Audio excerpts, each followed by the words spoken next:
What if I told you that the reason you feel so burned out in your relationships, romantic, platonic, even the one you have with yourself, has nothing to do with anyone else at all? That all this time, the thing you've been chasing isn't actually love. It's proof. Proof that you're worthy. Proof that you're enough. Proof that you're not invisible. Yeah, Alan Watts went there. In one of his most soul-piercing, quietly devastating lectures, philosopher Alan Watts stripped back all the noise around love and dropped a truth bomb. If you enjoyed this breakdown, don't forget to like, subscribe, and drop a comment. Your feedback helps shape what we cover next, and you being here keeps the conversation going. Thanks for watching. See you in the next one. So big. It still echoes today. The most fundamental human desire is not success, not safety, not even survival. It's to love and be loved. And the wild part, most of us are going about it completely backwards. Let's start with what we've all been taught, even if no one ever said it out loud. From the time you're little, maybe even before you can remember, love is handed out like gold stars. Be good, get love. Win the game, get praise. Get good grades, get affection. You learn fast. If you perform well enough, you'll get love. But screw up, show your messy side, reveal anything to real, that love might get yanked away. So what do?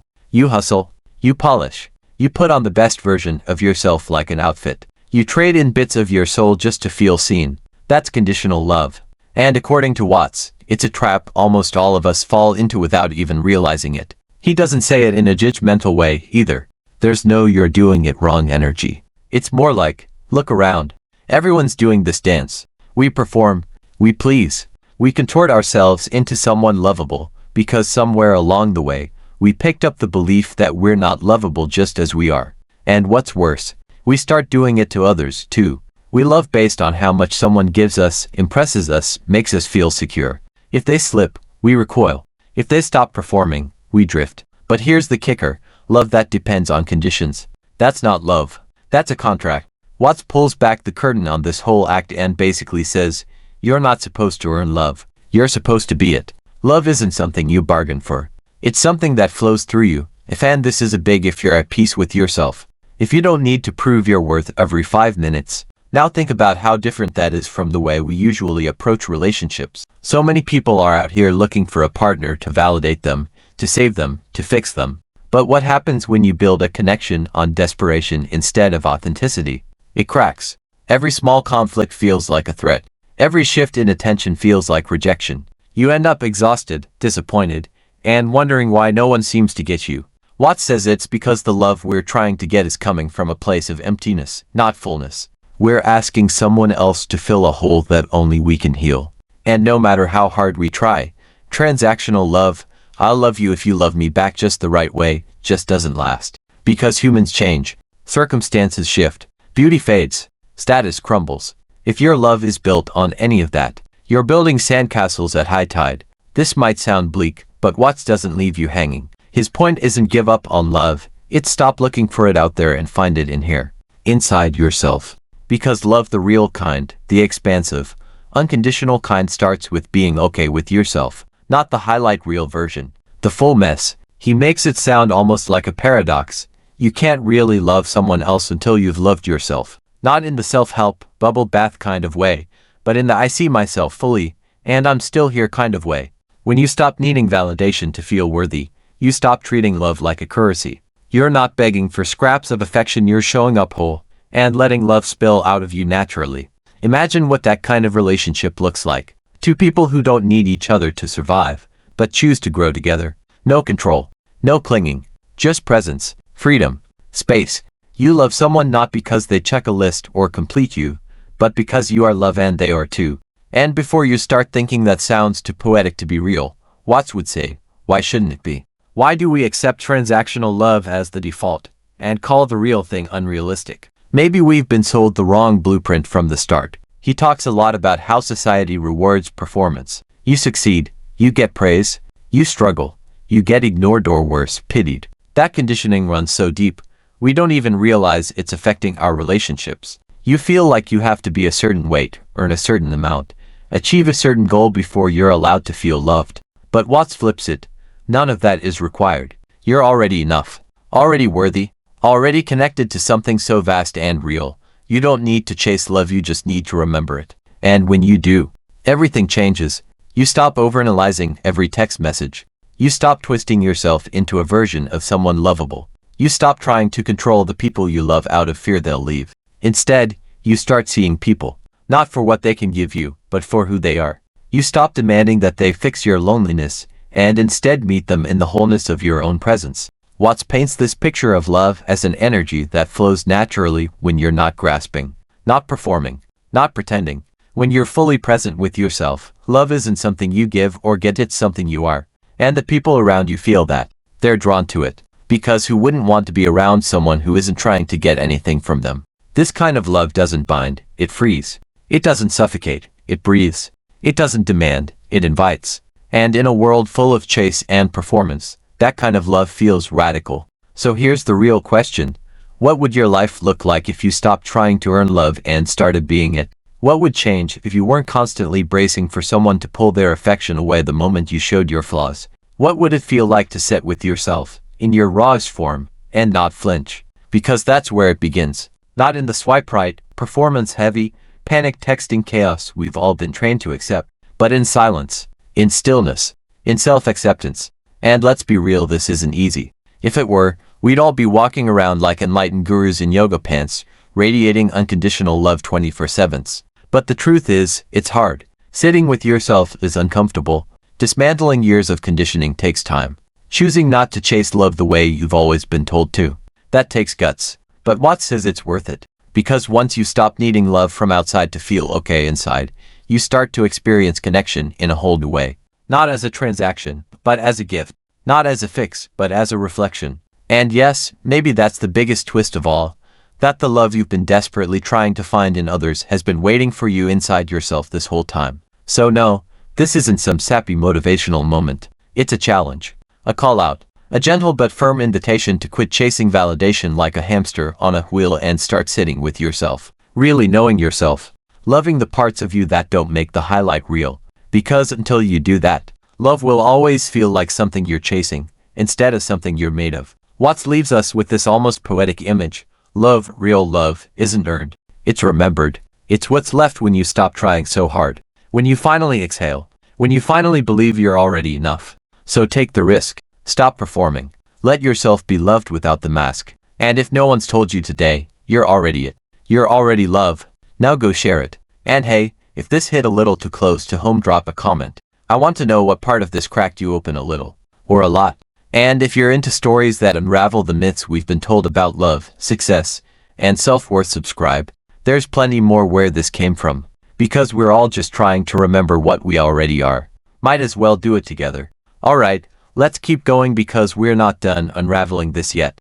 If you're still here, you're probably feeling a little cracked open, maybe a bit raw. That's not a bad thing. It means you're actually hearing this not just with your ears, but with something deeper.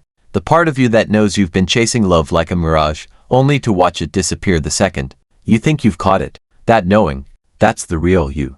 The one Alan Watts was trying to reach all along. See, the reason his words hit like emotional whiplash is because they don't let you stay asleep. They don't let you keep blaming the world for why you feel unloved. They pull the curtain back on all the little lies we tell ourselves to make the loneliness bearable. Like, maybe if I looked different, or if I were more successful, or if I could just fix this one thing about myself, then someone would love me the way I need. But Watts says, what if there's nothing to fix? What if all this effort to become lovable is just a distraction from the truth that you already are? That the only thing standing between you and unconditional love is the belief that you have to earn it? Let that land for a second. Because if you really, truly believed you were already enough, not tomorrow, not when you lose 10 pounds, not when you finally make it, but now, how would that change the way you show up in your life? Would you stop chasing the approval of people who don't even see you? Would you let go of relationships where you're constantly shrinking to be digestible? Would you stop performing and start being? Watts wasn't just talking about romantic love either.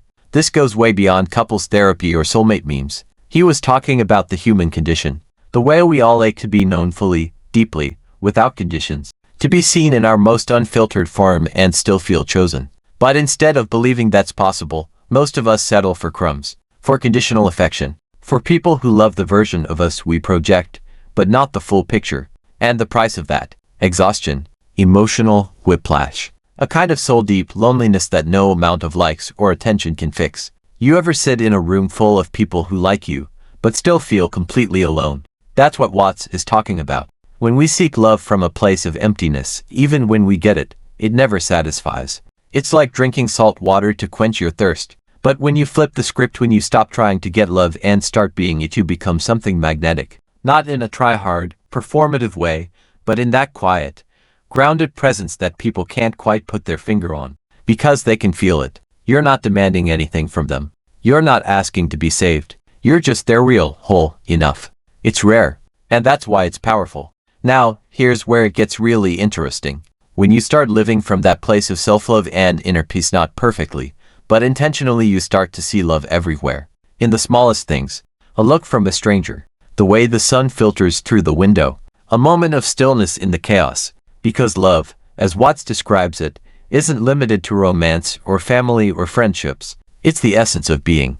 It's the thread running through all of life. But you only notice it when you stop grasping. When you stop looking for it to show up in some grand, cinematic way and start noticing the quiet, constant hum of it that's been there all along. And let's be honest, that kind of love, it doesn't always look flashy. It doesn't always come with fireworks or handwritten letters or late-night confessions. Sometimes it looks like leaving a relationship that's draining you. Sometimes it looks like sitting with your own feelings instead of distracting yourself. Sometimes it looks like saying no. Sometimes it looks like finally saying yes to yourself. Watts called that kind of love freedom. And it is. Because when you realize you don't need someone else to complete you, you stop clinging. You stop trying to control. You stop fearing loss because you know that real love doesn't disappear when someone walks away. It stays inside you. Because it was never outside of you to begin with. That doesn't mean relationships stop mattering. It means they start mattering in a different way. Instead of being lifeboats in a storm, they become playgrounds for connection. Mirrors for growth. You're not looking to be rescued, you're showing up as a whole person, meeting another whole person, and choosing each other every day.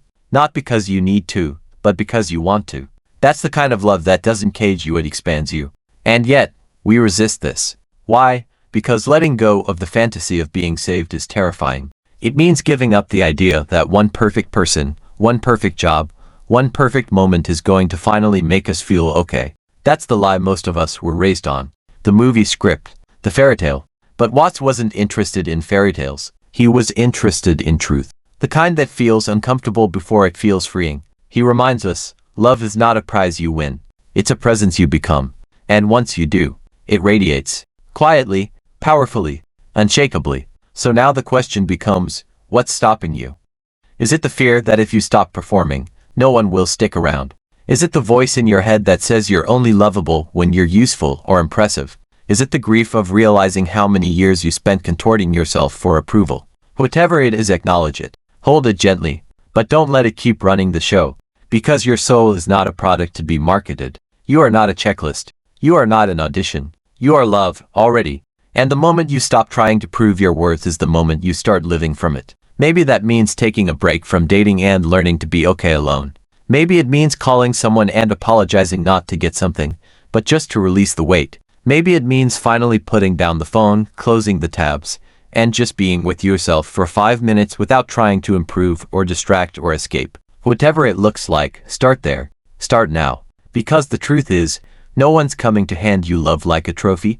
And that's not depressing, it's liberating. You're the one who gives it. You're the one who is it. You're the source. And when you really get that, when you stop being a seeker and start being a source, you stop grasping, you stop begging, you stop shrinking, and you start shining. That's the real lesson. That's what Alan Watts was trying to say all along. That love isn't something you chase, it's something you return to. It's the home you never left, the truth you forgot, the light you've always carried. You just needed to remember. So let this be that moment, the remembering. And if this stirred something in you, if you're feeling that uncomfortable, beautiful tug towards something deeper, don't run from it. Sit with it. Let it break you open. Because when it does, that's where love flows in. Not the fake, performative kind. The real kind. The kind that stays, even when everything else fades. So here's your invitation. Stop performing. Start returning. And if you're down to keep exploring the chaos and beauty of what it means to be human, to connect, to love without condition, subscribe. Share this. Send it to the friend who's still chasing approval and doesn't know there's another way. And tell me below, what's the lie about love you're finally ready to let go of? What if you're the one person who's just too much, too broken, too unlovable? That voice, that insidious, aching voice is the ghost of conditional love. It's the echo of every moment you were made to feel like love was a reward instead of a birthright. It's the voice that got installed early, maybe when you cried too loud or asked for too much or weren't what someone wanted you to be. And even now, it still shows up. Not because it's true, but because it's familiar. But here's the thing Alan Watts would want you to understand, and I mean really understand. You are not that voice. You're the awareness hearing it. You're the one who can choose not to believe it. And that, right there, is the most radical act of love. But it also looks like freedom. It looks like exhaling after holding your breath for years. It looks like resting not because you earned it, but because you exist. It looks like someone loving you with their eyes open, seeing the mess and choosing you anyway. But only after you do. And if no one's ever told you this, let me be the first. That kind of love isn't rare. It's just hiding behind a world obsessed with conditions. But it starts with you. Always with you. So when you catch yourself wondering if you're too much, ask instead, who taught me that? When you start to perform, pause and ask, what am I afraid they'll see? And when you feel that craving for someone to tell you you're enough, remind yourself, I already am. Because you're not too late. You're not too broken. You're not the exception. You're the whole damn point. Love is not a finish line. It's not a transaction. It's not something waiting for you at the end of a checklist. It's already here. It's already in you. You just forgot. But now, you remember.